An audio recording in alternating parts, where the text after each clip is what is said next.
Bienvenue les amis dans le web de Néo. Derrière le masque de la science et du progrès, l'agenda avance à grands pas. Et quand il s'agit de décider qui doit vivre ou mourir, ce ne sont ni les familles ni les citoyens qui tranchent, mais les loges. Heureusement que l'association Alliance Vita est présente partout en France. Le 12 mai dernier, il y a eu dans plusieurs villes de France des centaines de citoyens mobilisés contre la fin de vie, contre l'euthanasie. Notamment à Paris, où il y a une cinquantaine de militants qui étaient couchés par terre avec des blouses bleues et des pancartes avec écrit dessus « On veut des soins, pas l'euthanasie ». Ce 12 mai, il y a eu un débat à l'Assemblée nationale où ils ont parlé de l'euthanasie, de l'aide à la personne à mourir. Et donc, il y a eu même des évêques qui sont montés au créneau, notamment l'évêque de Reims. Et puis aussi les mots du pape, non, ne faites pas ça. Parce que l'association Alliance Vita a manifesté non pas seulement pour l'euthanasie, mais aussi pour le manque de soins. C'est plus facile d'euthanasier une personne que de lui prodiguer des soins, parce que les soins, ça coûte cher. Je vais vous faire écouter une vidéo de Jean-Louis Touraine. C'est un médecin franc-maçon du Grand Orient. C'est le bras médical de la République. Il l'admet sans détour. Le vrai projet, c'est d'euthanasier les mineurs, les malades mentaux, les Alzheimer, mais en plusieurs étapes.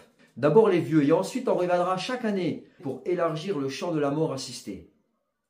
Pied dans la porte, comme il dit. Et oui, une fois que la porte est entrouverte, c'est plus facile à pousser. Tant qu'elle est fermée à double tour, une fois qu'il y a une brèche, c'était comme pour le mariage pour tous. Au départ, ça devait être le Pax, ensuite c'est devenu le mariage pour tous, et ensuite on sait où ça nous a conduit. Mais Touraine, c'est pas un inconnu. Il est pro-Macron de la première heure, militant de la PMA sans père, homme de l'INSERM et de la bioéthique. Qui fait la loi en France? Qui fait les lois en France? Qui? Ceux qui se réunissent en tablier et se prennent pour l'avant-garde éclairée d'un peuple qu'ils méprisent.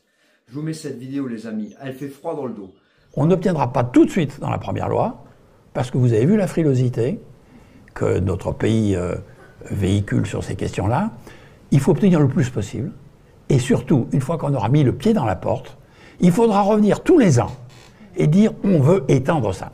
Parce que je ne vous apprends pas quelque chose, probablement à la plupart d'entre vous, dans la première loi, il n'y aura pas les mineurs.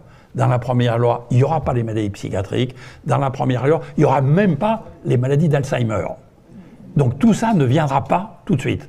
Mais dès qu'on aura au moins obtenu une loi pour ceux qui ont une maladie de Charcot, pour certaines formes de tumeurs généralisées, pour ceci, pour cela, après on pourra étendre les choses en disant c'est quand même pas normal qu'il y ait des malades, des Français, parce qu'ils ont telle forme de maladie qui ont droit, et puis les autres qui n'ont pas droit. Donc il faudra introduire cette égalité.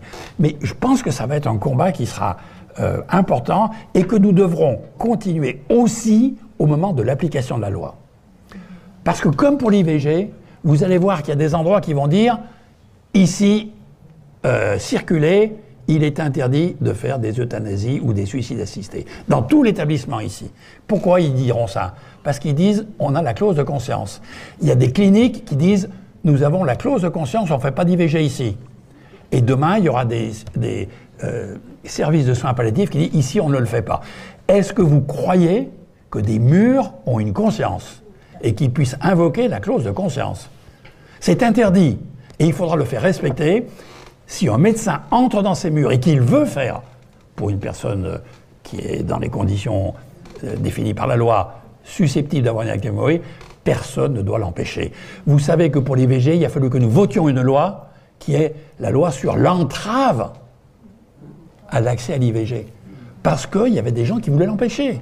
Eh bien là, il y aura des gens qui voudront empêcher l'accès à l'aide active à mourir. Donc il faudra aller très fort contre eux, parce que ces gens dont vous avez parlé, qui sont des opposants, soutenus par la presse Bolloré, soutenus par tous ces courants-là, soutenus par les millions de dollars américains. Actuellement, une pétition en ligne contre le projet de loi de l'euthanasie. N'hésitez pas à signer et à partager autour de vous, les amis. Et voilà, on arrive à la fin de ce web de Néo. Les amis, n'hésitez pas à partager, à cliquer sur le lien, à vous abonner et à cliquer sur le pouce. Voilà les amis, on lâche rien à un prochain web de Néo.